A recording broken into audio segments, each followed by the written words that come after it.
Shivam this side from सही Sukhdev college of business studies, Delhi university.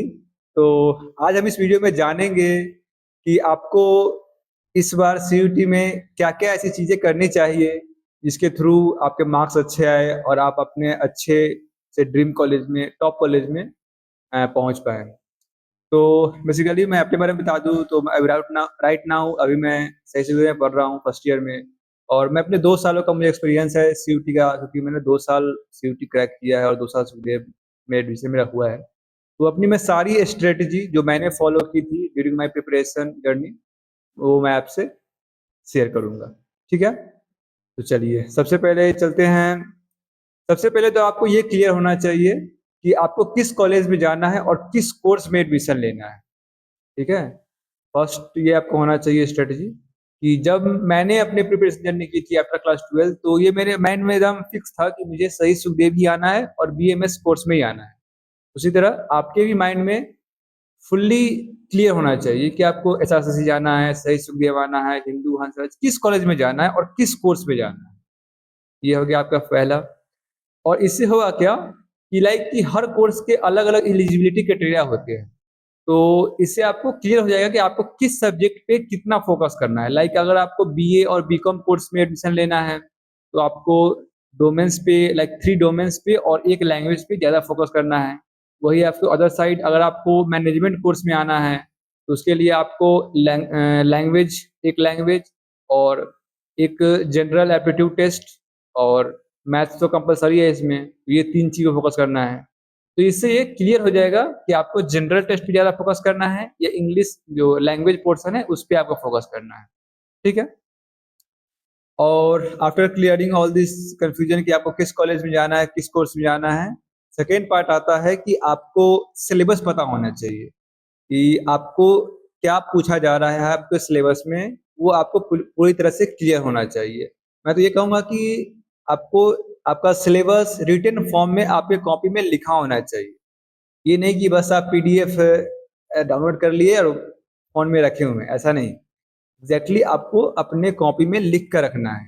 ना अगर लिख नहीं पा रहे हैं तो आई थिंक आप उसका प्रिंट आउट निकाल लीजिए ताकि आप उसपे अच्छे से मार्क कर पाएँ। जो भी मैंने किया था, अब मैं तो लिखा था अपने कॉपी में पूरा सारा अपना सिलेबस भी डिटेल में लिखा था कि किस चैप्टर में कौन-कौन से टॉपिक पढ़ने हैं। ये सारा आपको डिटेल में अच्छे से लिख लेना है। ठीक है?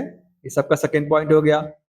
थर्ड में बात करूँ तो सिलेबस जानने के बाद, सिलेबस लिखने के बाद सबसे इम्पोर्टेंट ये आता है कि आपको पीवाईक्यूज़ को एनालाइज़ करना है। आपके 3 साल के हो चुके हैं सीयूईटी एग्ज़ाम, मतलब 22 में हुए थे, 23 में हुए थे और 24 में हुए थे। अब आप लोग 25 में देंगे सीयूईटी, ठीक है ना? तो आपको ये 3 साल के पीवाईक्यू जिस सब्जेक्ट के आपको देने हैं, वो पीवाईक्यू अच्छे से एनालाइज़ करना है कि किस चैप्टर से किस टॉपिक से कितने क्वेश्चंस पूछे गए हैं। और ये सिर्फ़ एनालाइज़ करने के बाद आपको अपने जहाँ पे आपका सिलेबस लिखा हुआ है या प्रिंटेड फॉर्म में है, वहाँ पे मार्क करना है कि इस टॉपिक से इस चैप्टर के ये 4 क्वेश्चंस है, इसके 3 क्वेश्चंस है। इससे ये होगा कि जब आप पढ़ रहे होंगे ना उस टॉपिक को या उस चैप्टर को, तो अच्छा रहेगा कि आपके लिए कि इस टॉपिक में ज़्यादा टाइम देना है, इसको थोड़ा कम टाइम देना है। तो इससे आपकी प्रिपरेशन अच्छी होगी। तो ये आप अच्छे से करें, अच्छे से आप 3 साल का पेपर अच्छे से एनालाइज़ कर लें और उसको अच्छे से लिख लें कहीं पे, ठीक है? अपने सिलेबस वाले पीडीएफ में सिलेबस वाले प्रिंट आउट में उसे अच्छे से लिख लें। और इसके बाद आता है एनालाइज़ करने के बाद आई होप कि आप लोगों के पास पीआईक्यू होंगे।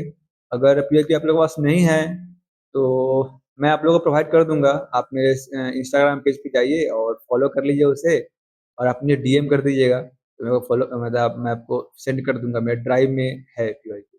पर पहले फॉलो कर लीजिएगा, उसके बाद मैसेज कीजिएगा, लाइक डीएम कीजिएगा इंस्टा आईडी पे, नहीं तो मैं नहीं भेजूँगा।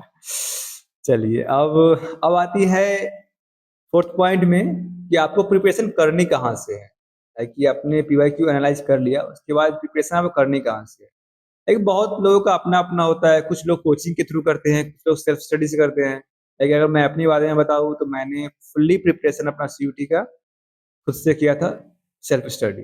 डोमेन तो मेरा मैथ था, मैथ से है तो मेरा क्लास 12th में तो मैंने पढ़ा ही था, तो हो गया था। इंग्लिश और जीटी के लिए मैंने अलग से डिफरेंट सोर्सेज़ से मैंने अपने रिसोर्सेज़ को कैप्चर किया था और वहाँ से पढ़ा था। तो ये आप पे डिपेंड करता है कि आपको कोचिंग करनी है या सेल्फ स्टडी करनी है। कोचिंग भी है तो आप कर सकते हैं, लाइक जो ऐसी कोचिंग ज्वाइन कर सकते हैं जो कि कम ड्यूरेशन में आपको सारी चीज़ें वन शॉट के फॉर्म में और पीडीएफ के फॉर्म में प्रोवाइड कर दे।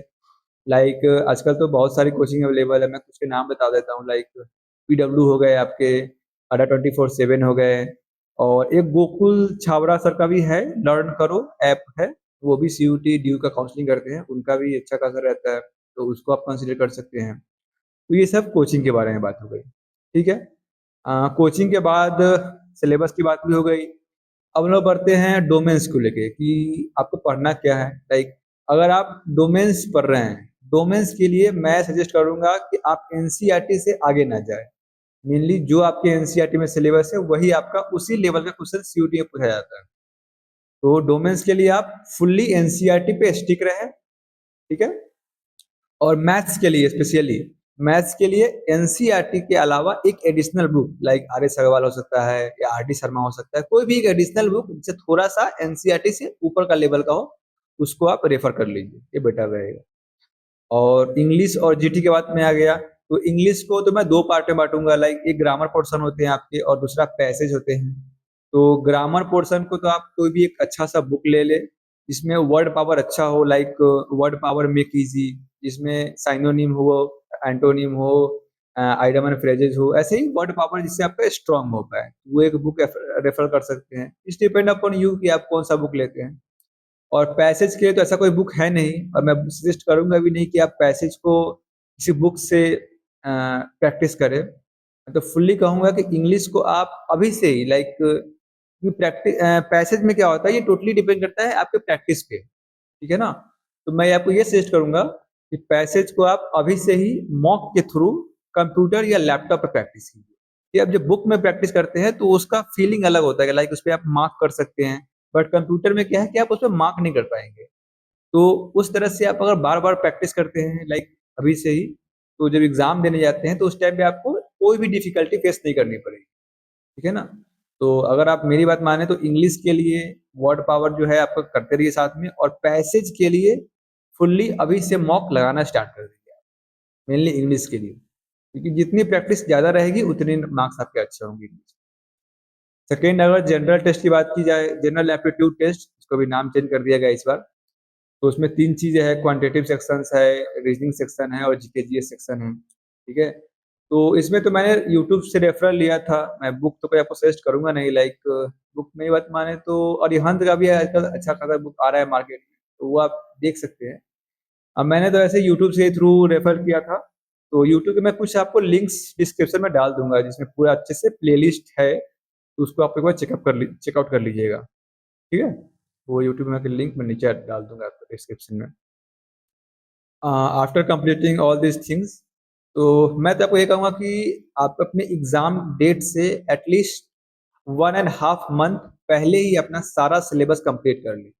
ये नहीं कि आप एग्जाम के लास्ट डेट है, मतलब आने वाला है, और उस टाइम पे आप कोई नया टॉपिक पढ़ रहे हो, ऐसा नहीं होना चाहिए।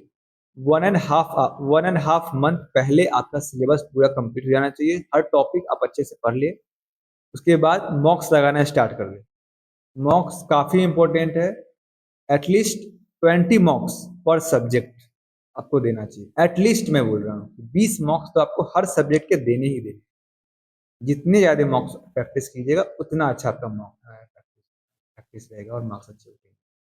मॉक्स के लिए है तो आप कोई भी अच्छा सा एक प्लेटफॉर्म से मॉक्स खरीद लीजिए, 1000 और 1500 के आसपास में मॉक्स आ जाएंगे, वो आप खरीद लीजिए। इंग्लिश के लिए मैं सजेस्ट करूंगा कि आप अभी से मॉक स्टार्ट कर दीजिए, लाइक अगर आपके 12th के एग्जाम हो चुके हैं, अगर कुछ लोग होंगे ड्रॉपर होंगे, कुछ लोग होंगे जिनका 12th इसी बार कंप्लीट हुआ होगा, तो जिनका तो अभी 12th इसी बार हो रहा है तो पहले अपना 12th कंप्लीट कर ले, देन आफ्टर स्टार्ट करें। और जिनका ऑलरेडी हो चुका है वो तो मैं सजेस्ट करूंगा कि आप मैथ और जीएटी करते रहिए, उसका थ्योरी पोर्शन, और इंग्लिश का स्टार्ट कर दीजिए मॉक्स, ठीक है।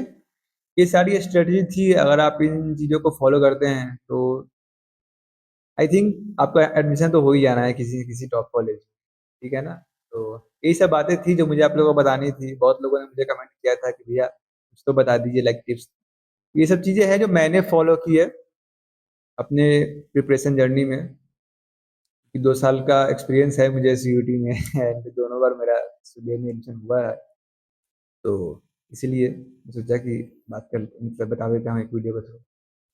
तो इन सब चीज़ों पे फॉलो कीजिए अच्छे से, पीवाईक्यू को एनालाइज़ कीजिए, तीनों सालों का पीवाईक्यू को अच्छे से, अगर आपके पास ना है तो आप मेरे इंस्टाग्राम के थ्रू, आप डीएम के थ्रू मैं आपको भेज दूँगा उसका पीडीएफ अगर आपको चाहिए तो, और है तो अच्छे से एनालाइज़ कीजिए, अच्छे से प्रैक्टिस कीजिए और अच्छे से अपने जिस जिस कॉलेज का आप ड्रीम कर रहे हैं, कॉलेज आपको मिल जाए, ठीक है? Okay, best of luck.